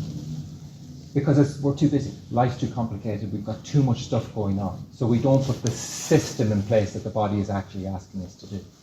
So, what is your body actually trying to do? What it's trying to do is prevent kidney stones. It's giving you all these signals to say, I'm trying to prevent you from getting the thing you really don't want to have. And when you have kidney stones, as you know from your patients, they'll be fastidious about their hydration status after that. The colour of their urine will now become a threat. There was a signal we could easily just go, oh yeah, fair enough. But now when they see the colour of the urine, oh my God, I'm going to get kidney stones again, and they're going to be fastidious about it. Same is going to happen in our pain system. I injured my back doing that thing. I was told danger, danger, danger, danger. Now if I look at that thing again, I'm concerned my back is going to go into spasm again. So the purpose of the pain system is to say, put a system in place to stop this happening. But if we only look at trying to appease the sensation, here's a painkiller, here's a drug, here's a whatever, or here's a label, here's your, loosely unrelated or related mechanism of injury, are we helping that pain system or are we fueling it? So, the main principles behind all this. So if we get this idea now, that we've got a pain pathway, it's going to be manufactured by everything we understand here, see and do, and that pain pathway could be turned up or turned down, depending on how the synapses talk to each other, depending on how the parts of the brain filter those signals, and depending on the lived experience I have or how I negotiate with that lived experience. But I also appreciate that my pain system is actually trying to help me look after my health and well-being. Well, then the two main principles, once we understand all that, to take away from here is the bucket thing. And the next one, which we will talk in a second. So this is something I say to patients all the time, which they really, really find helpful. If you imagine your body, your person, or any particular part of your body, whether that be your neck, your back, your knee, your hip, whatever they're in with, it's like a bucket that you fill with water. It's got capacity to handle a certain amount of stuff. And when that bucket fills up, it will overflow, and that's when you will have a pain flare-up. That's when you get your headache, that's when you get your back pain, that's when your neck hurts or whatever it is. And then you do something to bail water out of the bucket. Maybe you do a stretch, maybe you take a painkiller, maybe you have a good night's sleep, maybe you go for a walk, maybe you have some physio, maybe you have a massage, maybe you have a whatever. And you bail a little bit of water out of the bucket. So your symptoms reduce. But what you don't know is how much have you bailed out. Have you bailed out 10%, 50%, 90%? You just know not as sore as I want. But if we see pain as a binary thing, it hurts us bad, it doesn't hurt us all good, we're kind of missing the whole point, that your pain is flaring up regularly. Your bucket's overflowing regularly. Now the thing about the bucket analogy is that the bucket is not a 24-hour cycle. It's not like every day we start with an empty bucket and we fill it up like robots as the day goes on. Some days we fill a bit more, some days we fill a bit less. And we have to look and consider what fills and empties the bucket, which we'll talk about in a second. But one of the signs that your bucket is overflowing is that, you're going to get a pain flare-up. And we can use this for ourselves as well as our patients. But not only that, you might have anxiety, you might have anger, you might overflow into frustration or low mood, jealousy or insecurities, incessant thoughts. What happened here?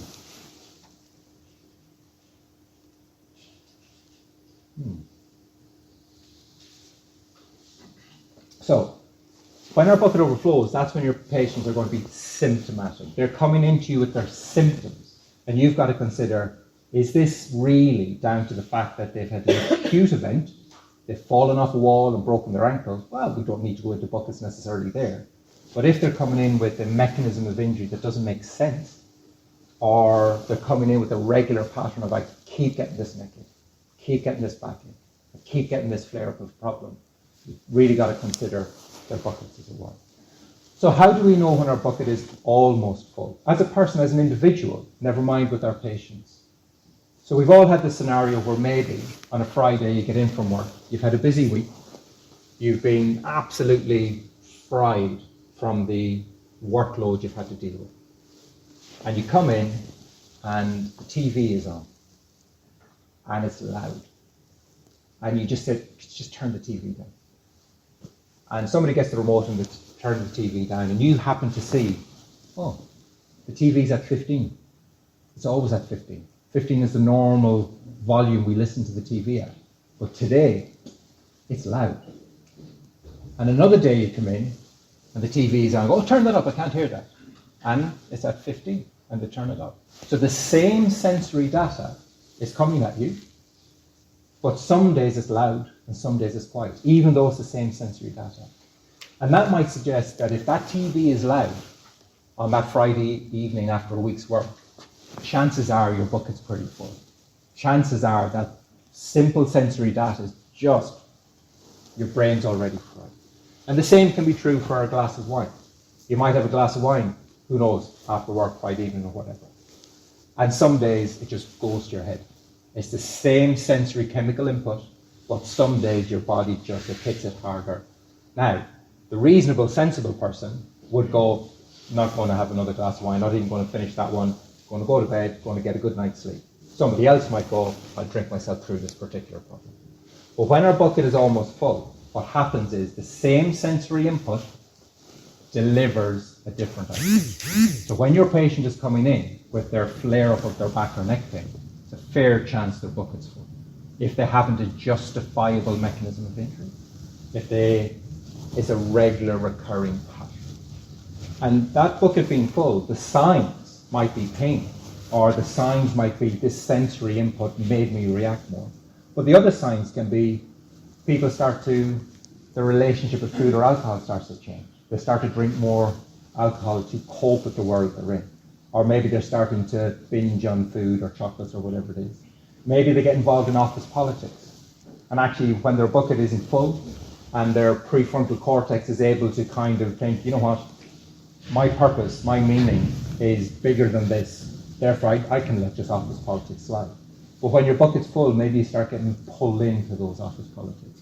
Maybe you start barking at the ones you love. Insomnia is there. Barking at the ones you love. One of the scenarios when we need to look for the signs within ourselves, but we also need to help our patients identify those signs. When this is happening, chances are your bucket's full. And do you know what's going to happen next? You're going to get a pain flare up. So maybe if we can identify this sign, you don't get the pain flare up. I've got 2 boys, wonderful kids, beautiful lads. And some days I look at them bickering. And when my bucket has enough space, I look at those 2 boys bickering with my philosophical head. And I go, isn't that wonderful? Isn't that beautiful? 2 stags fighting for supremacy. This is, since the dawn of time, this is how it's been.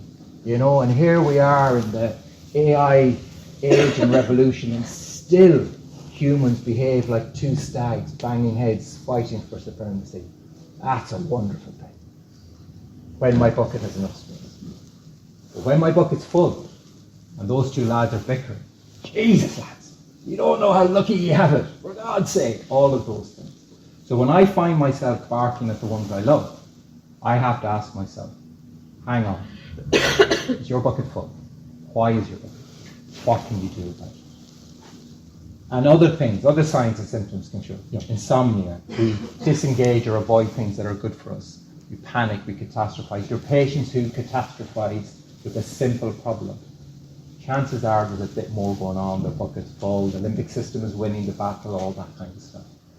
They go on a shopping spurs, they do too little or too much exercise. Nihilism. So, life is a game of the bucket filling and emptying. Life is going to throw in a whole load of stuff, and we're going to have additional stressors that come at us at the same time. So we've got to figure out how do we fill and empty the bucket. And the methodology behind that comes down to our health hexagon. We're in this room called the hexagon, which is serendipitous. But there are 6 things. We all know this from the science, but there are 6 things that have significant impact on our health and well-being. Sleep, diet, cognitive load, emotional load, physical load, and the spiritual offloading. And if we play that game right, of hitting the sweet spots, hitting the Goldilocks zone of each of those things, then the chances are our pain pathway is less reactive, less responsive, less ready to react. Our limbic system and our prefrontal cortex are able to actually negotiate for our best intentions. And we don't get the flare-ups of the pain that have been driving us to figure out our bucket and our hexagon in the first place. And we all have a role in helping people understand that for their current and their future self. So as I said, my purpose as a physio is to help the 85-year-old person who comes in the door. Because how they play their hexagon, how they understand their bucket filling and emptying, how they understand that their pain pathway is really trying to help them. Because the beauty of the pain pathway is that it knows you better than you know yourself. It's evolved over millions of years. And we've got to pay attention to it because it cuts through the rubbish. It cuts through the nonsense. If you're doing something that is not sustainably in your best interest, it speaks up. It tells you you've got a headache because you need to drink more fluid. It doesn't care about your workload. It doesn't care about what's coming through the door. It's looking after you. So maybe you've got to listen to it and pay attention to it. The obvious one, simple one. If we take one element of our hexagon, sleep. We all know life is worse with a bad night's sleep. If you have a bad night's sleep, all of the other elements of your hexagon are going to suffer. If you have a bad night's sleep, you're going to have less energy for the next day. So your physical capacity is going to be affected. If you have a bad night's sleep, chances are you're going to crave food that isn't necessarily in your best interest. you're going to be craving sugar, you're going to be craving caffeine just to get through the day. Because you don't have the energy, because you've had a bad night's sleep, because you've had to do your workload, chances are you're maybe ordering takeaway or reheating something that isn't in your best interest just to cope with that day. Maybe with your bad night's sleep, you're not cognitively as sharp. You're not performing as well as you would like to do. Maybe you're emotionally more irritable. People push your buttons. The same sensory input. Your receptionist, who is reliably miserable, reliably a pain in your backside. But the beauty of that receptionist, who's reliably miserable, is they're reliably miserable. You should understand that. Chances are they're the happiest person in your organization. Because people who are reliably miserable ooze out their negativity so they don't store it in themselves. But we absorb that negativity. And now when whatever, so-and-so in accounts or that receptionist says that thing and you find yourself, it pushes your button, you can kind of go, you know what? I should really not be surprised by them saying that, because that's how they always are. But when my bucket isn't full, I just accept that, God, they're reliably miserable. But when my bucket is full, it fuels me. And how is my bucket full? Maybe I didn't sleep well. If I didn't sleep well, I'm going to be triggered by that receptionist or whatever it is. Yeah? And if you're, again, haven't slept well, your bucket's full, you don't have the ability to put yourself around that hexagon, maybe you don't do the spiritual things that offload. You know what? I'll give choir practice a swerve tonight. I won't, go to the gym or whatever your spiritual things are. So we've got to start paying attention that when our pain system speaks to us as individuals, never mind patients, think of your bucket, think of your head. We have a finite capacity, we have infinite distractions. We all have various hats to wear. Any individual like to tell me how many hats they wear? Hats is in roles you have as a person, roles you have as a human. Each of those requires you to wear a different hat. Each of those requires you to perform in a different way. So, how many hats do you wear? Throw out your personas to me. I'm a dad, I'm a brother, I'm a son, I play guitar, I play golf, I run, I'm a boss, I'm a colleague, I'm an author, I'm a musician, all of these things. So, throw out some hats to me. Come on, you must be something. What are you? I'm a doctor. You're a doctor. Excellent. Good man. Well done. Anything else? Just so Huh? I'm a partner. Your partner? Good. We'll keep going with you. Come on. Sure. I'm a son, Your son? sibling, Yep. musician. I don't know, someone who exercises. What's the name of that? An exerciser. Yeah, What type of exercise do you do? Running. Any other ones? No. Okay. Yeah. Okay. So you run, you play music, you're a doctor, you're a part of your community, you'll have all of these personas, you'll have all of these hats, okay? So you're trying to shove them into your bucket, is essentially what you're doing. And you're trying to shove these hats into your bucket, and sometimes they'll be net positive or net negative. Everything has a downside. But if we can make the upside better than the downside, our bucket doesn't overflow. Now, on any given day, the thing we do can both be positive or negative, depending on how we frame it, depending on the story we tell ourselves, depending on how we look at a particular problem. I can look at my kids fighting as a positive, or I can look at it as a negative. My ability to look at it as a positive or negative are going to be influenced by many, many, many variables. If I go for a run, chances are I'm going to look at that as my philosophical self can come out. But if I don't create the space and time and energy to do that, well, chances are it might trickle over. And 1, 2 days, a few weeks, doesn't make a big difference. But over time, eventually the pain system has to speak up and has to get involved. And when we're looking at how these hats we wear and whether they're positive or negative, they're going to have an impact on the bucket. They're going to have an impact on how the pain pathway plays out that particular tune. And they're going to result in the story or the reaction of the song we tell ourselves. And if we're fueled with various things in our hexagon that aren't in our best interests, well, we can turn into this situation, and we're all toddlers, capable of tantrums and capable of everything. We're just toddlers who get bigger, but deep down we're still toddlers trying to regulate ourselves. We all know that.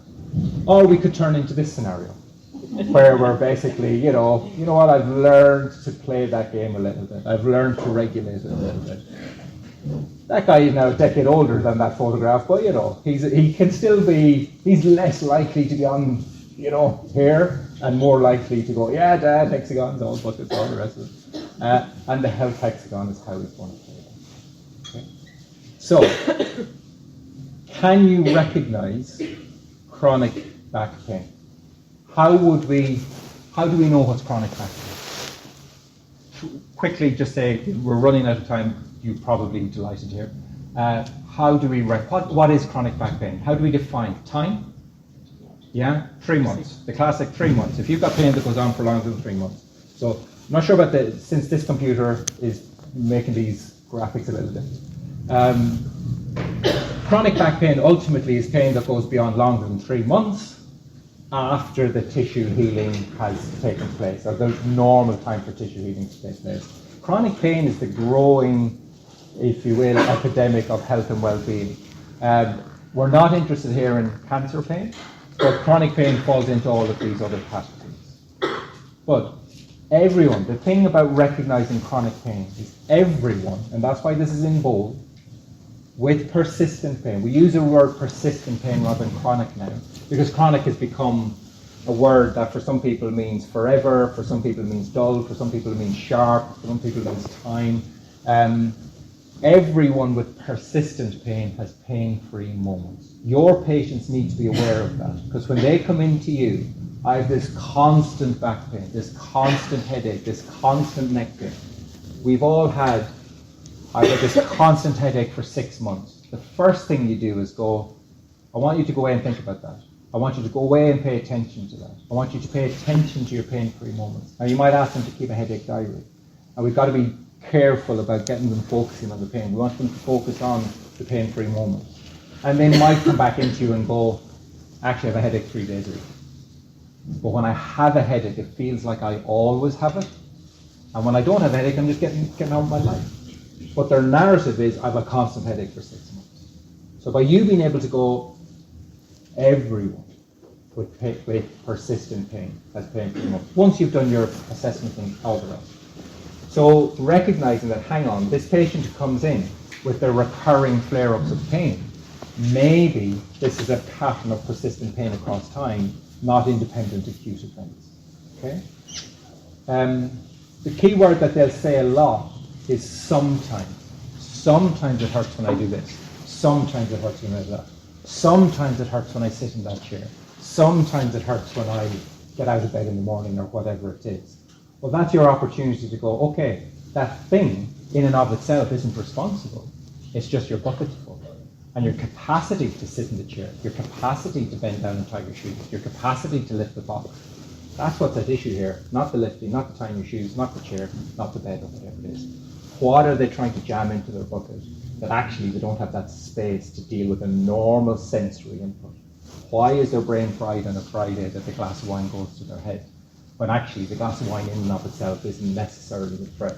That might fit into their spiritual space on some occasions, but it might also be a threat on other occasions.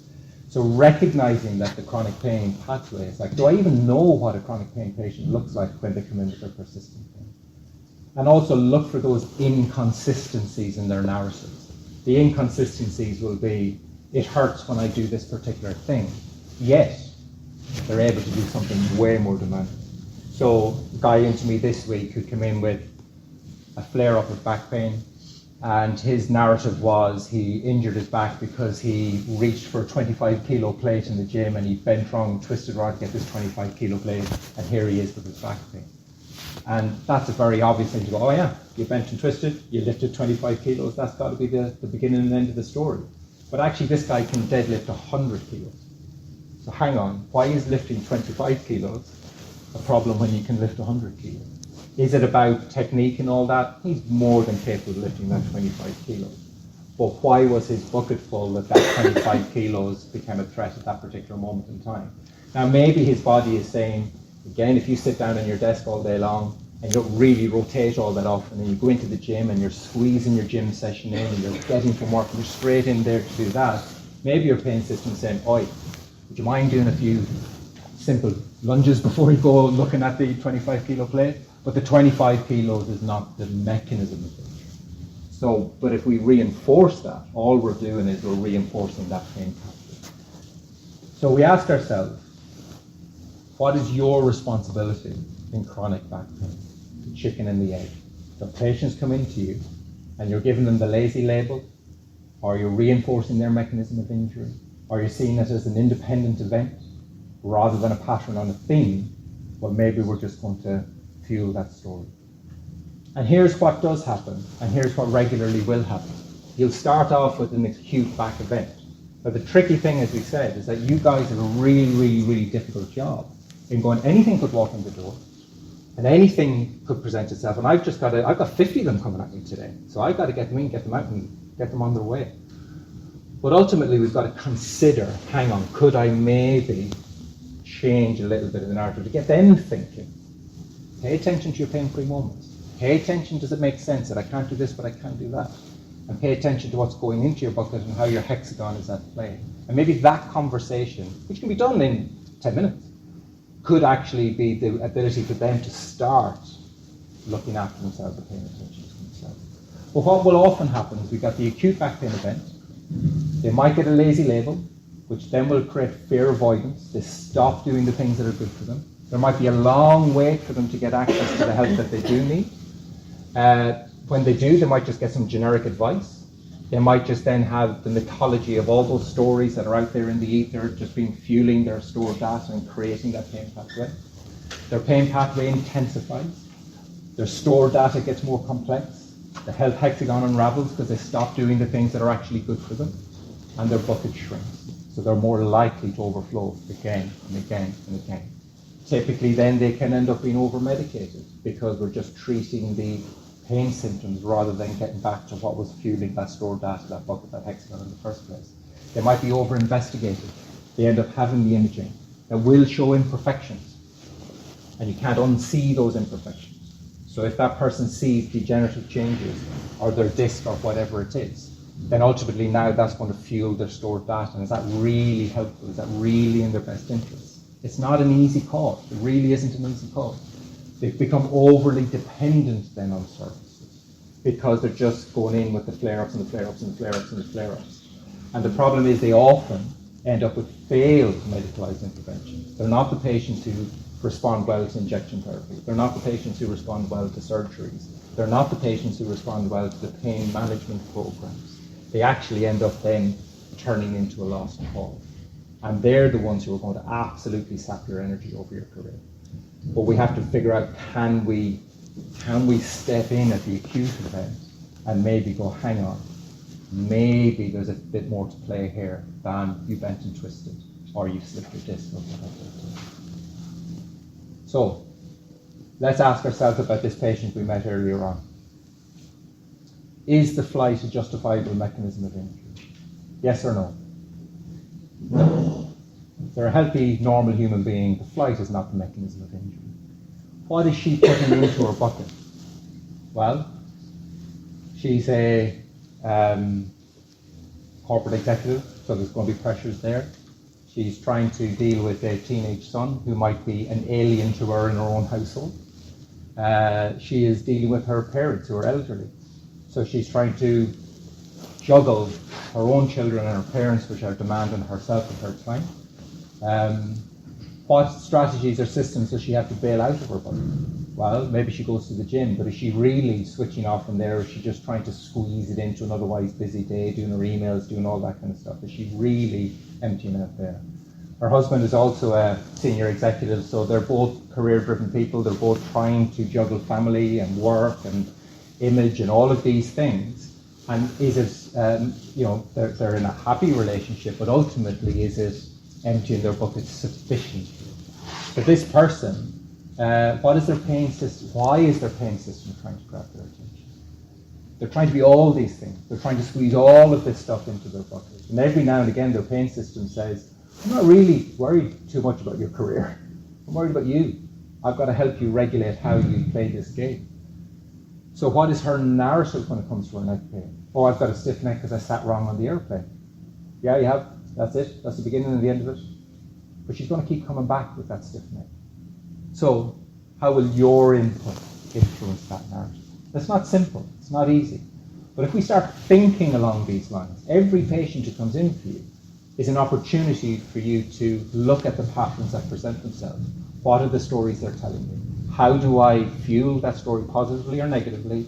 And how do I help to guide them towards their next step? We go back to our chap with the stiff and painful back most morning. Is the mattress really a justifiable mechanism of injury? No. Now, are you going to get everybody who comes in with the mattress, are you going to get everybody reading that book? Maybe, but I doubt it. But the point is, it's not a justifiable mechanism of injury. What is he putting into his bucket? Well, he's got a few kids. He's a founder of a business, startup, IT. Huge amount of pressure there. Worried about finances all the time. Marrying a team, meant to have all the answers for all his colleagues and all his staff. He also has lots of travel, which is going to have a big impact on sleep and everything else. It can look glamorous, but it absolutely isn't. What strategies or systems does he have to bail out of his bucket? Well, he goes running. But is that actually in his best interest? Because maybe he's getting up at 5 o'clock in the morning to do his run, which is sabotaging his sleep. Maybe his run is the only thing he feels he's winning at, because everything else feels like he's losing at it. And actually the runs are no longer really, if you will, therapeutic. They're more about him trying to cope with his world. But maybe his running is his only avenue for exercise, and he actually also needs to spread himself around his exercise wing of his hexagon by doing some strength and conditioning or whatever it is. Is the relationship really unloading his bucket? Because perhaps, again, he's the main breadwinner. Maybe his wife is staying at home with the kids, and she has no outlets. She has no balance in her hexagon, and the both of them are kind of trying to juggle this chaos together. And what is his pain system trying to grab his attention? It's saying, yeah, you've got to somehow juggle all of this stuff. You've got to somehow realize that maybe you can't be all things to all people all of the time, and you've got to choose where you're putting your energies. It's not easy. What are his expectations of his life? And what is the actual reality? If his expectations are weekends should look like this, but the reality is his weekends look like he's in a ballpark dealing with the kids, is that going to fill or empty his bucket? But again, if he can say, you know what's important right now? My role as a dad is more important than my role as a, down the pub or whatever it is. Although there hopefully can be some space for that as you negotiate those things with the people around you. But what is his narrative when it comes to his back pain? How will your input influence this narrative? Will medications help? Probably not. He doesn't have an inflammation marker. Will imaging help? No, because he doesn't have any leg pain. It's not really going to be influence management. He doesn't need an operation. He doesn't need an injection. But maybe he needs to figure out his bucket and his hexagon. Will a lazy label help? Yeah, you've slipped a disc. You've got sciatica. You pulled a muscle. I'm pulling a muscle every single morning. I get out of my bed. Better not get out of bed then. Will onward referral help and where? And that's tricky. Are the services available to actually point people in the right direction to get them to understand pain pathways, buckets and hexagons? Probably not as easily available as they might become or might need to be. But these are the things we have to start thinking about. Go back to our final person, the grandmother with persistent neck pain. Yes, she has degenerative changes on her X-ray, but they've existed for a long time. They're not defining her pain. But if she defines the pain through her degenerative neck herself, well, that's going to fuel that cycle. It's going to fuel that pain. She's got to look after 2 different sets of grandchildren 3 days a week. Yes, it's physically demanding, but it's not just the physical effort that comes with that, because the 2 different sets of grandchildren are basically coming from 2 different parenting systems, 2 different parenting styles. And they're the grandparents trying to say, well, I have to parent this kid according to this child's rules and regulations, and this one according to this child's rules and regulations, And I actually think all of that's nonsense, but I have to do it. And actually I have to endure that. I have to take that pressure, I have to take that stress and strain. Maybe the commitment to looking after the grandchildren actually is a conflict in the relationship. Maybe this isn't how one or other of them or both of them saw their vision of retirement. Maybe that's fueling their bucket. Maybe that's fueling the pain system. Maybe that is sometimes why the neck gets creaky and crunchy, but now they're catastrophizing, thinking that it's degenerative and it's going to cause all sorts of problems. Maybe the early morning starts, driving to bring the kids to school or whatever it is. Maybe that's having an impact on their health and well-being, their sleep and everything else. Maybe they don't like driving because they're lost a bit of confidence on the road or whatever it is. Maybe it's the hypervigilance. So when you're looking after children, especially if when I'm looking after my own kids and they hurt themselves or injure themselves or slip or trip or fall, it's an opportunity for them to go, yeah, I probably shouldn't be running in my socks in the house, you know? But if I'm looking after someone else's children, I'm terrified they're going to go home with a bruise, you know? Terrified is too strong a word, but I don't want them going home with a bruise because you don't have to explain that. So you're going to be hypervigilant. And the grandparent is going to be hypervigilant that if I send this precious thing, my child will think I'm not capable of looking after their child. So they're not in the park playing with them in a nice, casual, lovely reaction. They're really hypervigilant. That's filling the bucket. But if we tell them you've got a degenerative neck and picking up your grandchild is the source of the problem, that's only going to add more fuel to the fire. When actually we've got to go, pay attention to your pain-free moments. Pay attention to when your neck feels okay. Ask yourself, is the degeneration now responsible for my pain?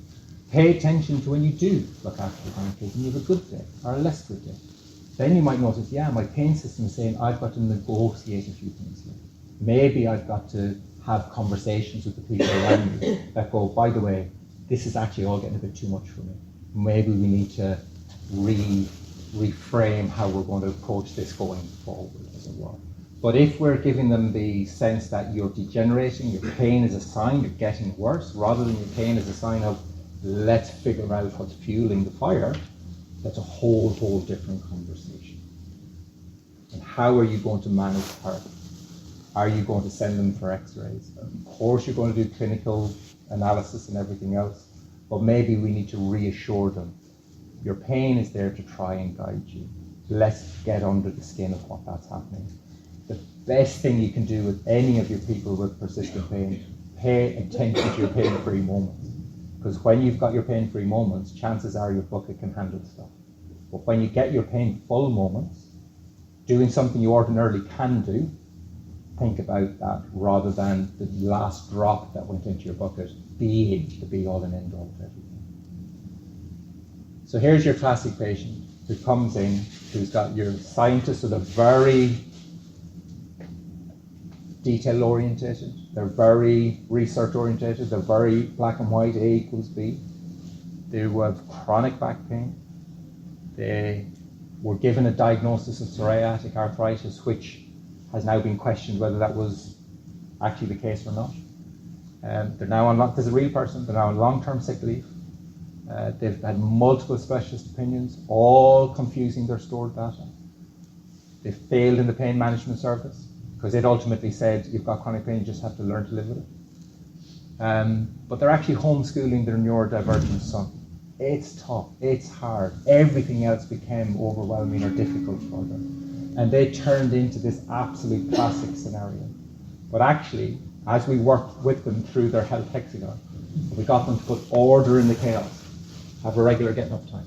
Get your early daylight so that you can regulate your body clock. Start growing that bucket out so that you can do things that are good for you.